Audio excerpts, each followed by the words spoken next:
2010, 2 years away from the Olympic Games, 3 young boxers from Liverpool are hoping to win their place going to London 2012, and I was one of them. All the time running through your head, Olympic qualification. That's what we're after, Tom.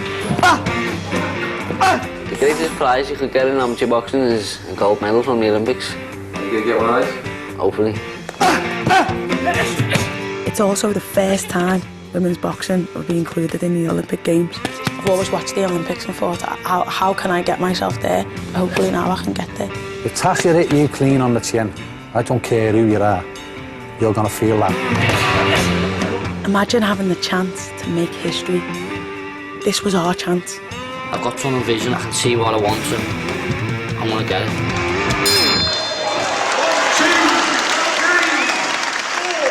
And I'm from a family of fighters, so I suppose it's in my blood.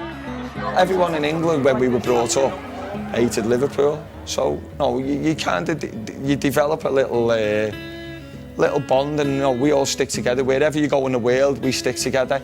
I don't consider myself English, I'm a Scouser. Liverpool is definitely a fighting city. From riots to dockers, we won't back down. We won't go without a fight. There's definitely a sort of survival of the fittest that goes on. It breeds a certain type of toughness, mental toughness, and also fighting's not new to these kids. Sometimes some of them come in, they can't afford training shoes, they can't afford a boxing kit. It's heartbreaking. The establishments like this and the thousands more around are actually keeping a lid on a powder keg. And we're keeping these kids off the streets. Your next Olympics, where are those Olympians going to come from? We've got a lot of local stars coming from Liverpool, and you likes of Tom Stalker, Tasha Jonas, pushing on to the next level now and trying to achieve the goals. And it's only going to make the kids want to get up and think, you know what, he come off the same estate as me, maybe I can do it. Our story begins 2 years ago, when we were all coming through the ranks in amateur boxing.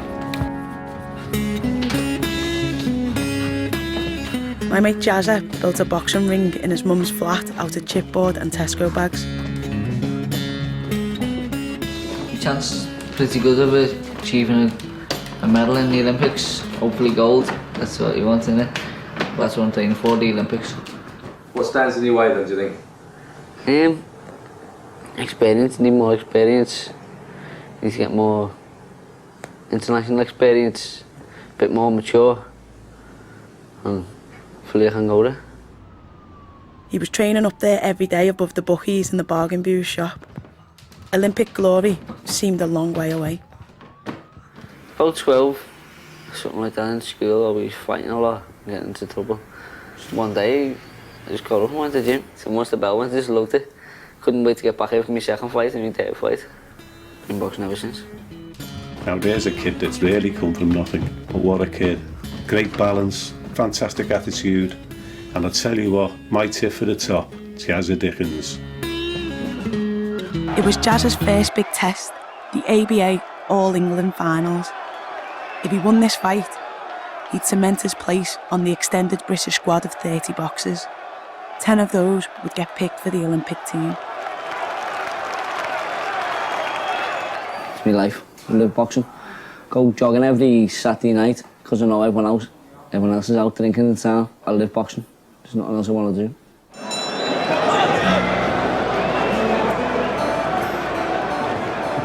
I remember one time I had to watch James fighting in the street, and there were a lot of lads around watching. James would have been about 12, 13. James didn't want to walk away feeling scared and stuff like that, and also I felt like James would have been bullied after this because there was a gang of kids around him and stuff like that. Yeah, so I stood there watching him fight.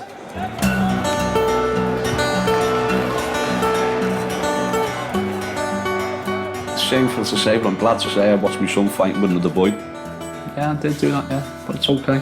It's okay. I don't know whether to believe it's okay. Something there in me what thinks I shouldn't have allowed it to happen, but it happened. Yeah, I remember that day. I was fighting in the sleep room, and someone said to me, Dad, take him down the gym, he can fight him. I'd never boxed before, not like that. Went down the gym about 3 weeks later and never looked back after that.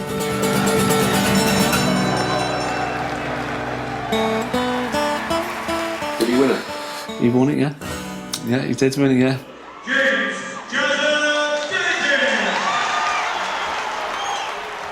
Jazza was now a fixture on the British squad and had a 1 in 3 chance of getting into the Olympic team.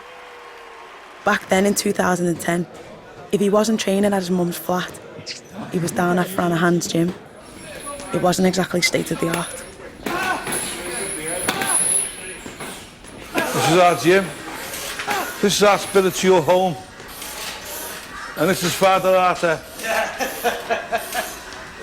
Father Lenny. And Sister Lenny. Lenny, yeah. And listen, it took me 30 years to get it like this. My gym's a gym for human beings. It doesn't matter who you are or what you are. Anybody can train here. We've got the fittest alcoholics in Liverpool train here. Monday night is like the Betty Ford clinic in the sauna when they're all sweating and drying out.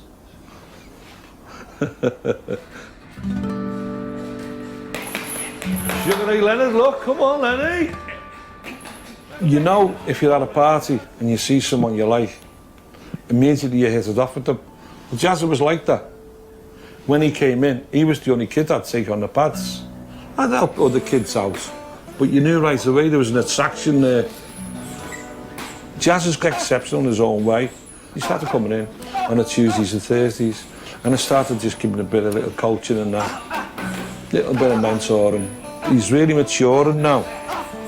I'm from the same area as him, from Scotland Road, but there was no drugs when I was a kid. But where he is, it is a lot of drugs, a lot of grief, a lot of disruption.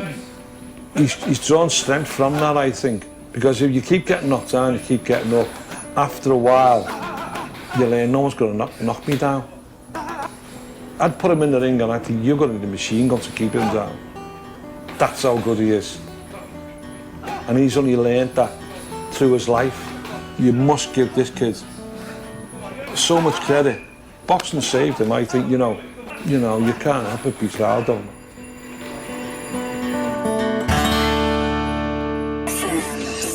But of course, the big sporting news of the day is the 2012 Olympic tickets have gone on sale. Will you be applying? If so, just 42 days to register, where the highest price ticket for the opening ceremony is coming in, and yes, you guessed it, £2,012. With well over a year to go to the Olympic selection, Jazza was training like a man possessed. At 4 o'clock in the morning, when the city was either sleeping or still partying, Jazza was pounding the street like Rocky. It's grim, but it's got to do it for the mental fitness. I know there's other fighters out there who are getting up at whatever time they want, and come the last round and we're both tired, I'm going to be the one who wants it more because I was up earlier than them, sacrifice more. So every day it's a challenge, but it's out the way once you've done it. And it's definitely worth it, and you get the rewards, and it tastes sweet knowing that you've put the hard work in. Jazza's dad's really turned his life around. He's been through some tough times. He's a massive influence on Jazza's life. As soon as my dad got off the drugs, he found God. I seen him get that strength, and to be on drugs for 18 years all my life and then change his life around like that, I think I thought, why not give it a go? The life I've grew up in, drugs and not nice things. Going to the gym and doing a hard session, that's an easy life compared to the stuff I have seen in my life. The strength that God gives me, I know there's a God because He's took me out of that life, what I did have, and gave me a better life. Jazza goes to church every day and helps out at a Catholic homeless shelter once a week. I go to help the Sisters of Mercy out and the food out, the tea, the knives and forks, stuff like that, and whatever the sisters need doing. What's up, boss? You alright? Yeah, you okay? Calm down, lads. Have you scan? Want a cuppa? Sounds, calm down.